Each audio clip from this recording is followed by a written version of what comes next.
Monsieur le ministre de l'Intérieur, de la décentralisation, de la sécurité et de l'hygiène publique, Monsieur le ministre de la Défense nationale, Monsieur le chef d'état-major général des forces armées gabonaises, Monsieur le commandant en chef de l'armée nationale, Monsieur le commandant en chef de la garde républicaine et Monsieur le commandant des forces de police nationale, officiers généraux supérieurs, subalternes, militaires du rang policier.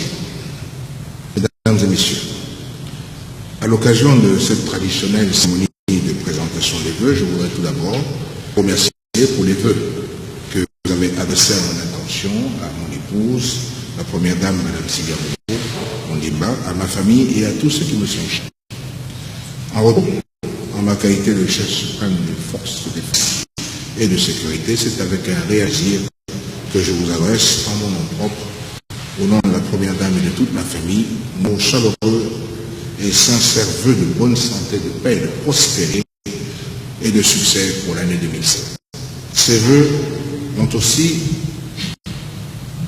à l'endroit de vos familles respectives et ainsi qu'à tous ceux qui vous sont proches. C'est l'occasion également de vous renouveler au nom de la entière notre reconnaissance, notre soutien à servir en temps notre beau pays avec davantage d'abnégation, courage et sagesse. Mes voeux s'adressent tout particulièrement à nos soldats, actuellement en opération extérieure dans le cadre de la mission multidimensionnelle NP des Nations Unies en République centrafricaine, où nos soldats participent aux opérations de maintien de la paix, ainsi qu'à ceux qui sont déployés sur le plan national pour les missions telles que Koudia, Minkébé, encore Mokekou, et qui défendent les intérêts de notre pays avec conviction et détermination. En effet, notre pays fait depuis quelque temps face à des pillages par des braconniers, des orpailleurs clandestins qui disposent désormais de véritables armes de guerre. C'est pourquoi nos hommes doivent être équipés de moyens appropriés pour éradiquer ce fléau. Nous avons à plusieurs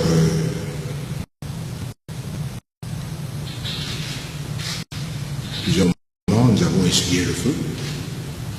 Nous sommes devant des adversaires qui sont déterminés. Et je loue à nouveau le courage des forces qui sont déployées, notamment à Minkébé. Au côté aussi, il faut quand même le mentionner, des agents de l'Agence nationale des parcs nationaux et qui font un effort extraordinaire pour contenir ce fléau qui est maintenant un sérieux problème que nous avons sur les bras.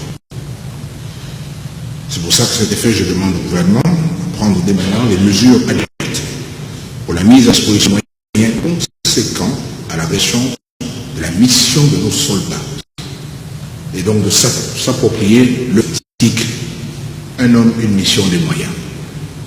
Il s'agit bien là de la défense de notre patrimoine national à tous.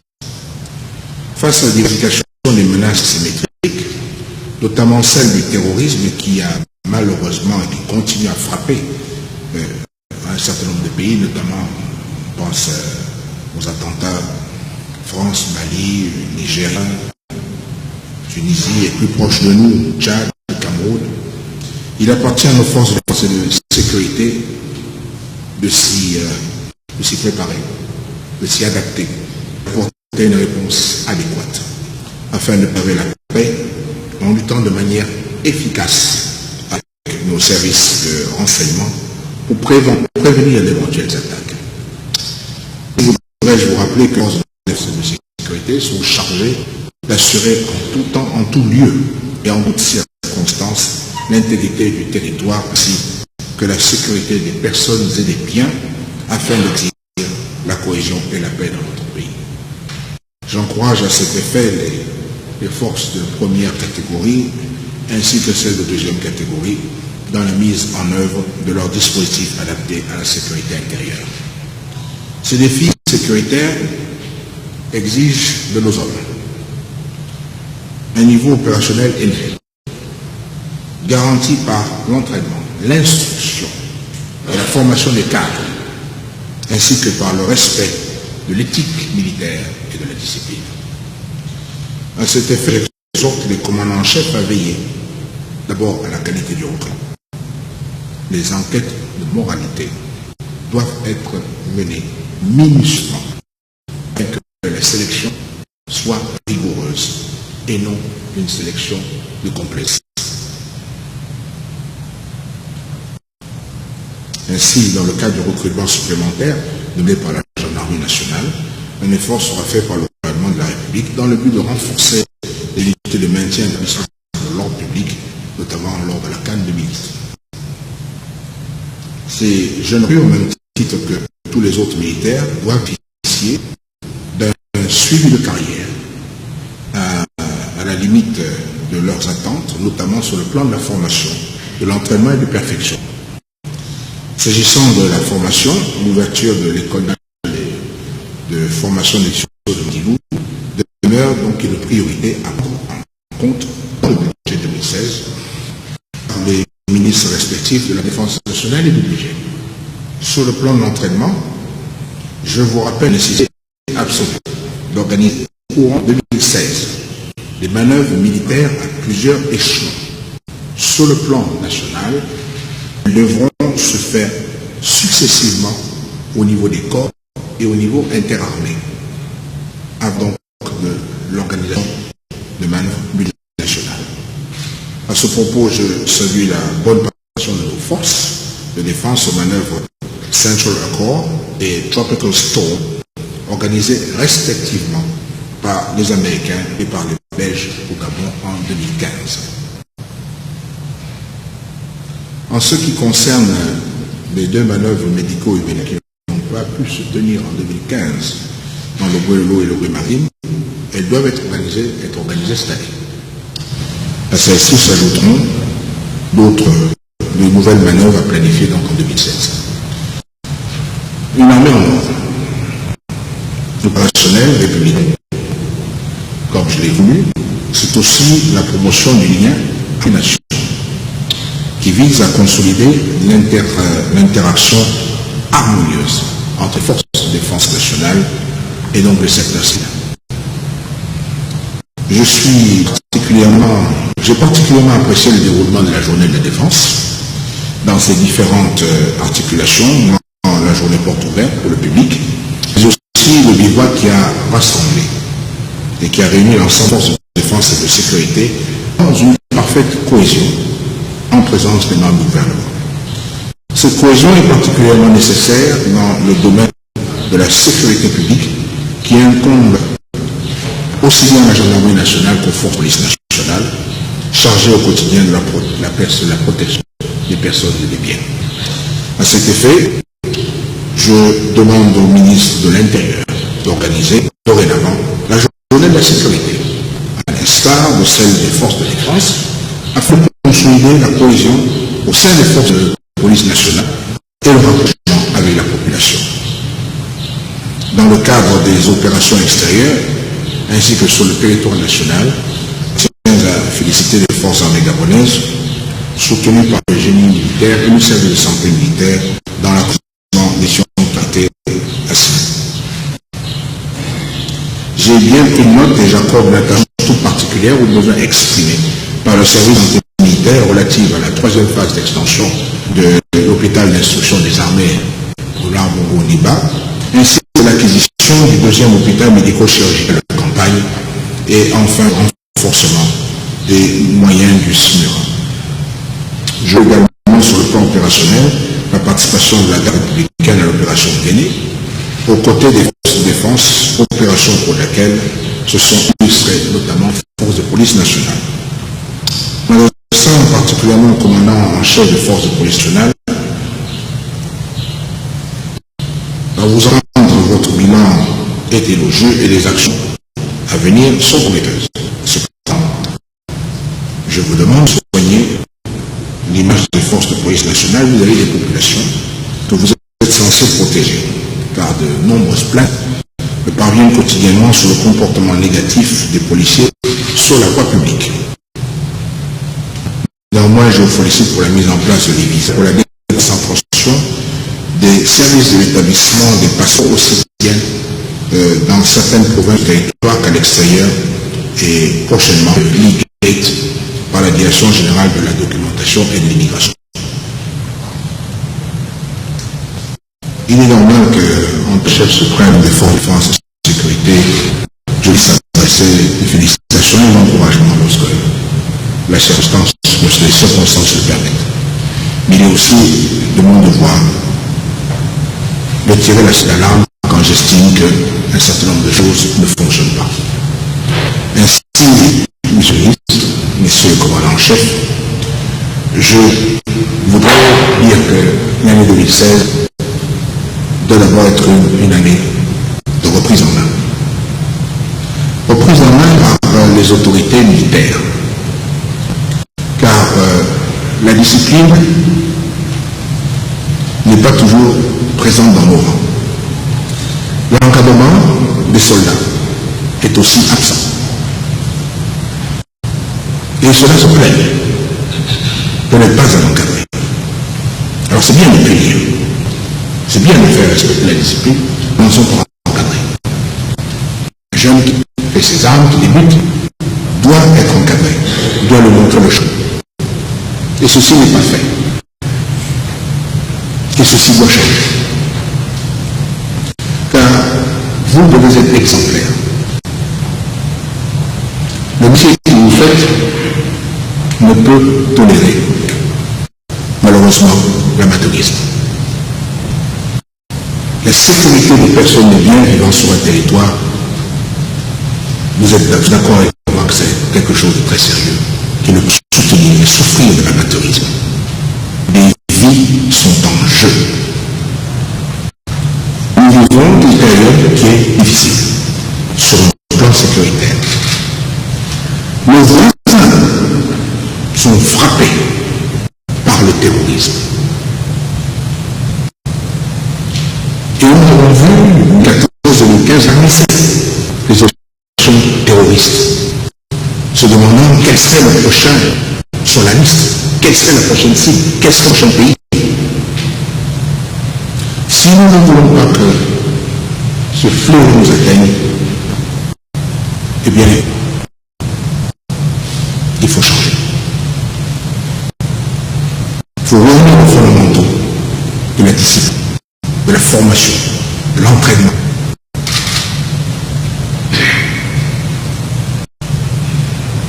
C'est pour ça que j'insiste sur l'organisation plus fréquente de manœuvre. Un soldat, un gendarme, un policier qui s'ennuie, ce n'est pas bon. Il faut de l'activité, de la bonne activité. Et il faut préparer constamment. Car les terroristes, eux, sont en perpétuelle évolution. Quand on note les opérations qui sont menées sur ce plan, si on parle des opérations il y a 10 ans et celles d'aujourd'hui, on note des évolutions. Ces évolutions néfastes, il faut pouvoir être aussi en mesure de les contrer.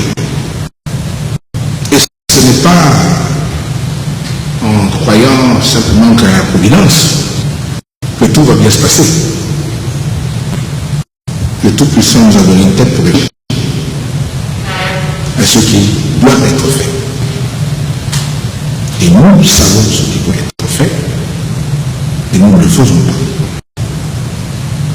Donc, le manque de moyens est certes problème,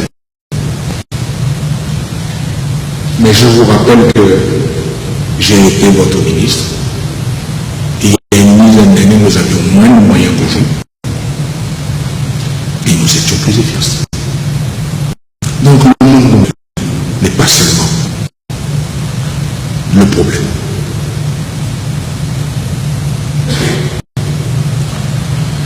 Le moral des troupes est très important. Et je voudrais dire quand même à ce sujet-là que je veux que vous soyez beaucoup plus attentifs à la troupe, qui à l'heure actuelle, et notamment comme nous rentrons dans des cycles électoraux, nous voyons ici et là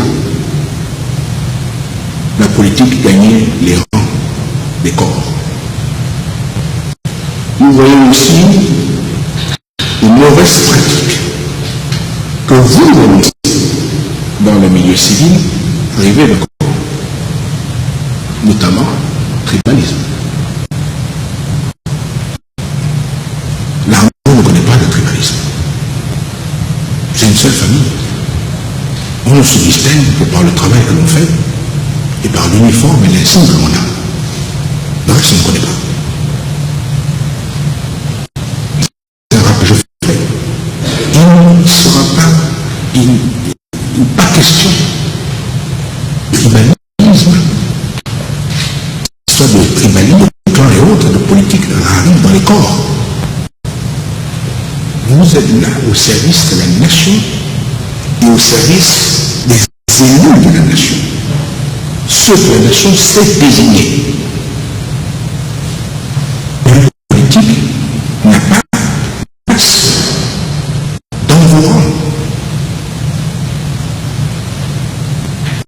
Le manque de cohésion a amené un certain nombre de pays à la perte, car n'étant pas en mesure de répondre aux défis survenus par manque de cohésion, par manque de confiance les uns vis-à-vis des autres. Alors je veux dire, Monsieur le ministre, ces officiers, année de prison en main. Les temps sont difficiles, car les ressources sont plus rares. Donc la reprise en main veut aussi dire que les efforts doivent être fournis dans le cadre de gestion, aussi bien des moyens que des temps. Il n'y a pas de place pour le gaspillage. Donc, Monsieur le ministre, veillez aussi à ce que les moyens inscrits régulièrement pour les troupes soient effectivement mis à disposition.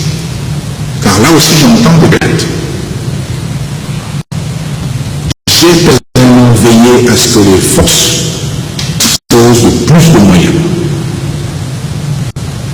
qu'ils en avaient lorsque moi j'étais ministre. Pour autant, n'est pas mis à disposition. Par les temps qui courent, ceci non seulement n'est pas acceptable, mais ceci est très sérieux comme faute. Et c'est une attitude criminelle quand on sait ce qui se passe.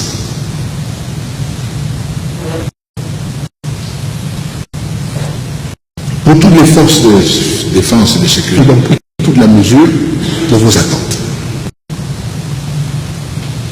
Et donc j'engage le gouvernement à renforcer vos capacités, notamment en matière de formation, en matière d'équipement, mais surtout, à améliorer les conditions de vie et de travail de nos soldats.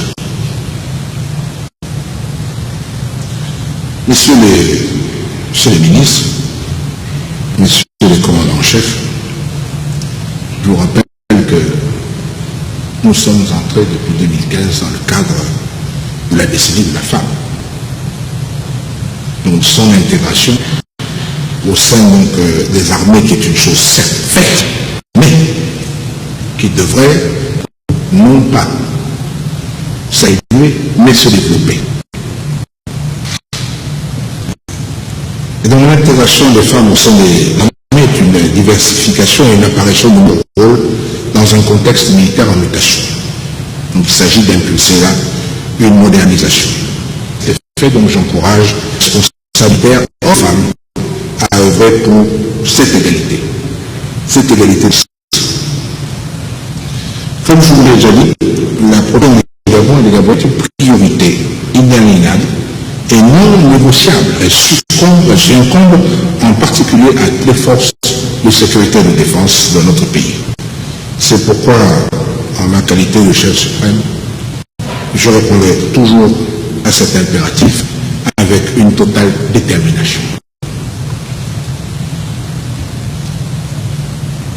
Sur ces mots, je voudrais souhaiter à tous les personnels des forces de défense et de sécurité, ainsi donc à toutes vos familles et donc tous ceux qui vous sont chers, une bonne et heureuse année 2016, que cette année, comme je dis, soit une année de reprise en main, une année aussi que nous voulons de paix pour notre pays, mais vous le savez, et l'époque que lorsque votre ministre Mollerier nous sera prié, le peuple prière.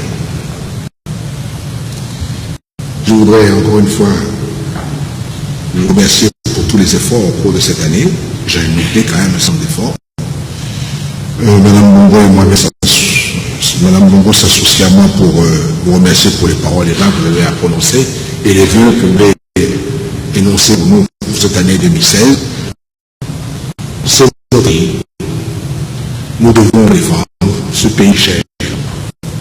Et nous voulons dans le futur nous retrouver, commémorer une nouvelle année et célébrer l'année qui arrive. Aussi que le Tout-Puissant non seulement bénisse, qu'il nous mène